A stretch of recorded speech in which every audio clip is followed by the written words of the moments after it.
Bom dia, boa tarde, boa noite. Hoje vamos estar trabalhando com motor elétrico e tem vários tipos de motores, né? Então vamos lá. O que é um motor elétrico? Um motor elétrico é uma máquina destinada a transformar energia elétrica em mecânica. Então ele vai pegar a energia elétrica, vai ter uma corrente elétrica e aí ele vai transformar essa energia em mecânica. Como assim? Vai rodar algum motor, beleza? E aí ele é bem utilizado porque ele tem baixo custo energético e é limpa, né? Comando simples e de baixo custo para produzir. Então, os motores elétricos são utilizados por vários motivos, por causa dessas opções aí, tá? Como que acontece? Temos dois ímãs, tá? E aí, o que acontece? Esses dois ímãs, a gente tem o norte e o sul. E aí, lembrando que quando você tem o sul com o sul repele, e norte com o norte repele. Então, quando tá aqui, ele gira, ele vai girando. E aí, a corrente liga e desliga, liga e desliga, liga e desliga. Que aí ela vai conseguir alternar a corrente aqui, tá? E aí, alternando essa corrente, eu consigo alternar, desligar os polos, sabe? Ó? É o dínamo, tá, galera? E aí ele vai fazer esse movimento de rotação aqui. Então, estou usando a energia elétrica para fazer o movimento de rotação, beleza? Então, como é que acontece? Geralmente, os motores de eletroímã, a gente tem dois ímãs, um fixo e o outro que vai ficar girando, que nem aquele que vocês viram lá. Quando a gente tem esse motor, o que vai acontecer? Ele funciona de duas formas. Ou ele funciona daquela primeira forma lá, que é ligando e desligando a corrente, que aí você consegue alternar, né? Ou você alterna ou você alterna, como é que eu posso dizer? Você alterna o seu polo. Então, por quê? Porque quando fica sul com sul, ele repele, mas quando fica sul com norte, ele para de girar. E aí um desses dois ímãs, né? Você troca, um vai ficar fixo, tá? Um vai ficar com a polaridade fixa e o outro vai ficar com a polaridade modificando, beleza, galera? É bem simples e tranquilo. Então, ó, o eletroímã ele tem duas vantagens, porque existem dois tipos de ímã, o ímã permanente e o eletroímã. O eletroímã é aquele ímã que a gente pode estar mudando a sua polaridade, tá? Então a gente tem alguns motivos de usar o eletroímã. Qual a vantagem de usar o eletroímã? A gente pode tornar ele mais forte ou mais fraco. Se eu quero tornar ele mais forte, aumenta a intensidade, mais fraco eu diminuo. Eu posso criar ou tirar o magnetismo. Então, um exemplo daqueles ímãs que tem no. Como é que eu. Que tem nos lixos, né? Nos lixões. Que aí o que acontece? Ele liga e desliga, beleza? E aí você consegue pegar apenas os materiais magnéticos. Então a gente consegue aí tá modificando, beleza? O ímã.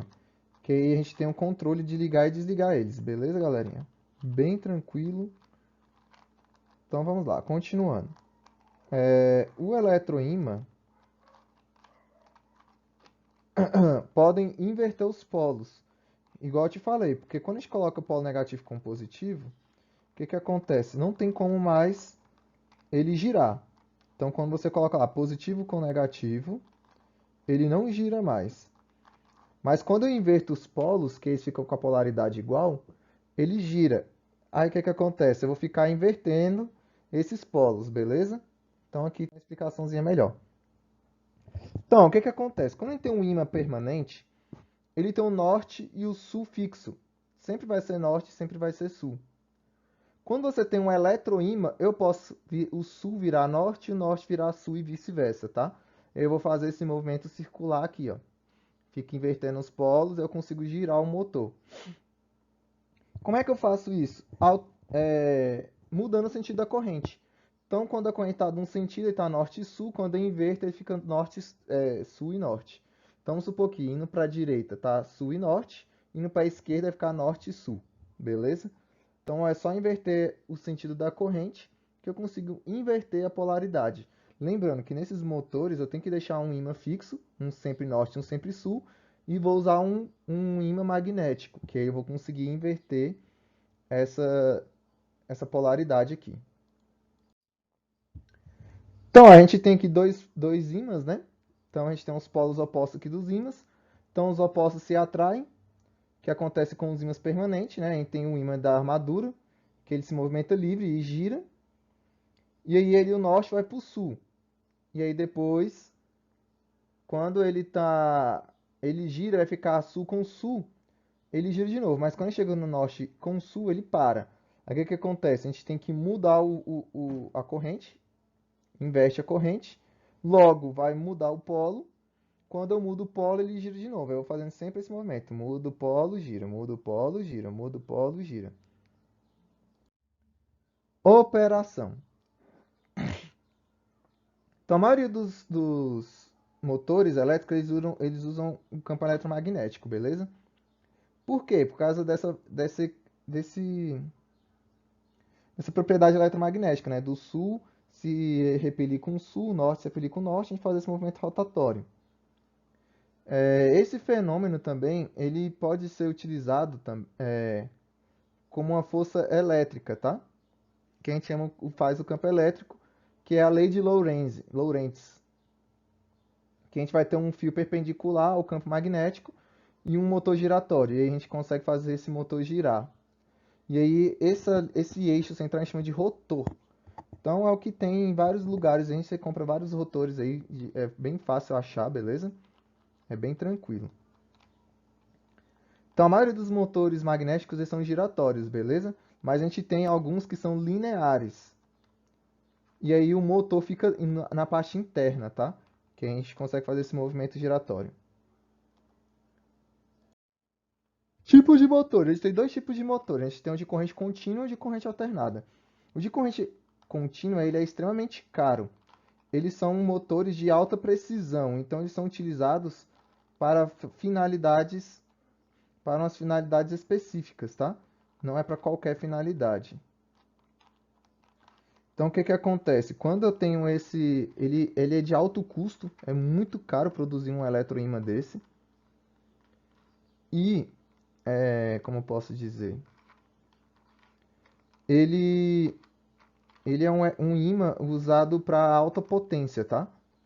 Então, com alto índice de potência, e ele é um motor muito caro, tá? Para se produzir. E ele tem uma grande precisão, como eu disse anteriormente. Os de motores de corrente alternada são mais baratos, são os mais utilizados. Por quê? Porque a corrente que tem na nossa casa, a corrente elétrica da nossa casa, ele é corrente alternada, tá, galera? Então a corrente alternada, ela é utilizada dessa forma, beleza? Bem tranquilo. E aí ele tem uns polos positivo e negativo, e tem uns trifásicos, né? E eu vou explicar cada um deles agora. Então, quais são os principais? Então, o sincrono e o motor de indução. O motor sincrono tem velocidade estável, tá? E ele pode aumentar essa velocidade, tem um campo pré-definido, não tem como mudar.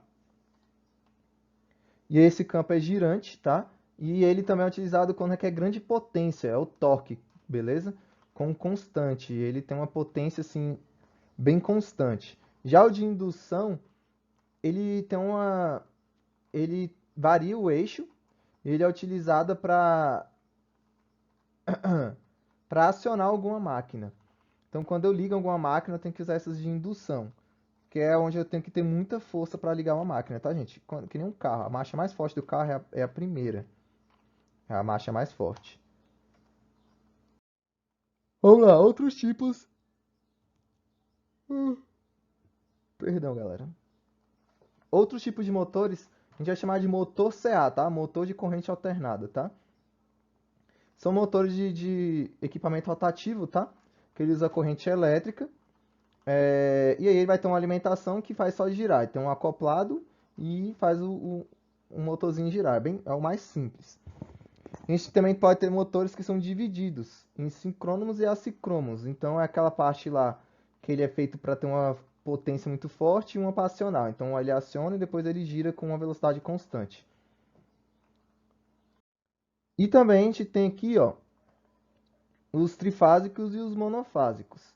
A diferença deles são as performances dos motores, tá? Pois os monofásicos são bem limitados E os monofásicos são utilizados mais em partida, só para ligar. Já que eles não conseguem vencer inércia, tá? Porque se a gente não tiver esse monofásico, ele não consegue ligar. Se a gente não consegue ligar, a gente não consegue fazer movimento de rotação. Então a gente tem esse monofásico para iniciar o movimento de rotação e um trifásico para continuar o movimento. E aí ele tem vários outros tipos. A gente tem de polaridade dupla, a gente tem motores de potência alta, motor de potência baixa, motor de um eixo, motor de eixo duplo, tem de vários tipos de motores. Então os motores elétricos eles são divididos em algumas estruturas. A gente tem o IP, que é um índice de proteção, que vai de 0,0 até 68, sendo que o índice 55 é o estandarte, que a gente chama, que aí esse IP que é o índice de proteção, se ele é só uma proteção de água ou grão, ou se ele é um impermeável, ou se ele tem uma proteção mais resistente. A forma que ele é construída, que a gente pode, de 3 a 4 algarismos, que a gente tem as letras, e a letra significa o tipo de motor que ele tem. Temos a carcaça, que é a quantidade de potência, né, que é o comprimento, tem de 63 a 355. E a tensão, né? Tem de 220, 127, 110, 380, que é a voltagem que a gente conhece bastante. Que os mais conhecidos, né, é o de 300, é o 110 e o 220, mas temos outros tipos de voltagem, tá? Beleza, galerinha? E temos o rotor, né? Que é o rotor, aquele motorzinho que fica dentro da carcaça que gira. Que aí ele vai ser induzido através do campo magnético, né?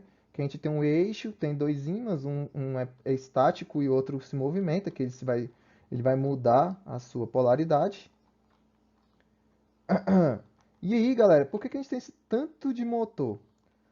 Por que a gente tem que ter esse tanto de motor? Porque se a gente não tivesse essa grande variedade. Porque cada motor como é que eu posso dizer?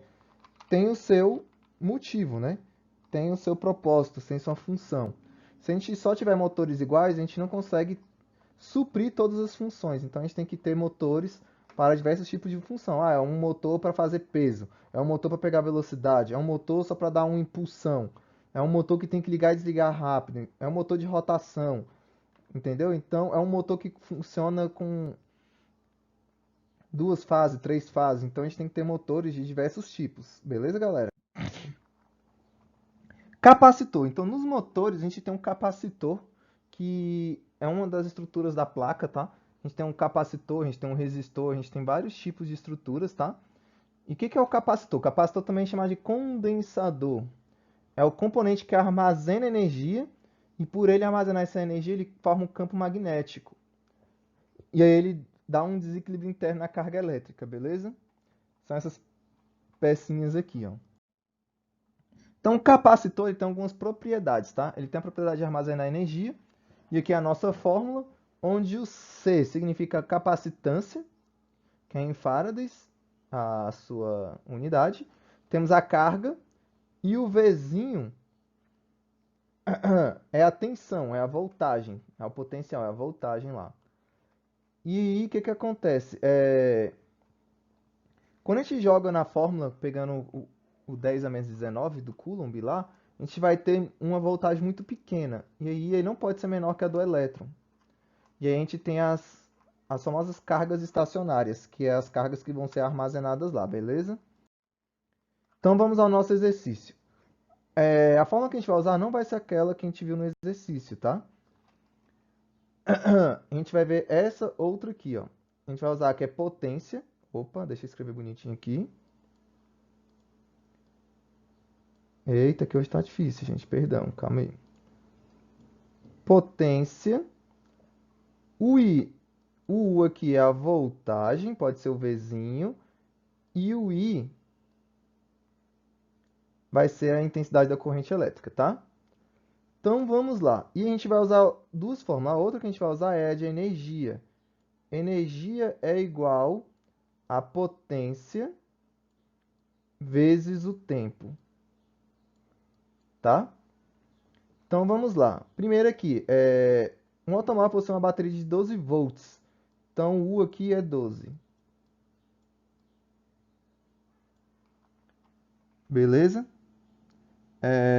Quando uma chave de ignição do automóvel é acionada, a bateria fornece uma eletricidade de 60 amperes. O I é 60. 60 Peres, volts, né? O tempo, 2 segundos. Então, primeiro a gente tem que saber a potência para a gente saber o quanto de energia fornecida, tá? Então, primeiro a gente tem aqui P é igual. U é 12, né? Vezes 60. 12 vezes 60 potência, a gente calcula em watts. Vai dar 720 watts. Jogo na segunda fórmula. Vai ficar potência 720 vezes o tempo, que é 2. 720 vezes 2, a energia fornecida nesse motor é de 1440 joules, ou joules. Então, letra D aqui, ó. Então, a gente vai usar essas duas fórmulas aqui. Então, lembrando, pega nosso caderninho de fórmulas e já anotem essas duas fórmulas aqui que a gente vai estar utilizando. Lembrando que a nossa prova vai ter as fórmulas também, tá, galera? Então, não precisa decorar. Próximo. Agora aqui a gente vai falar sobre capacitor. Um capacitor C1 encontra-se carregado com a carga Q. Na ausência de qualquer bateria, é associada a um outro capacitor descarregando para C2. Sobre a associação é correto afirmar que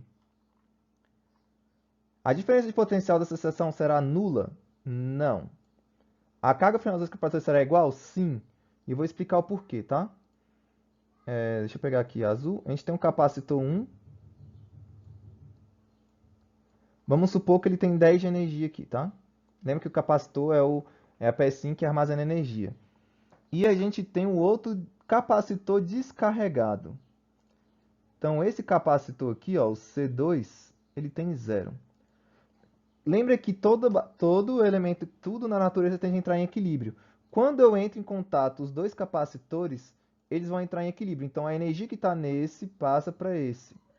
Então, no final, esse vai ficar com 5 e esse vai ficar com 5. Sinal que eu dei 5 de energia para esse. Então, quando eles se igualam, ele para de transmitir essa energia. Então, é a letra B, beleza, galerinha? Então, essa foi a nossa aula de hoje. Fiquem com Deus. Me desculpe aí pelas interrupções, que eu tô com problema na garganta. Fiquem com Deus e bons estudos.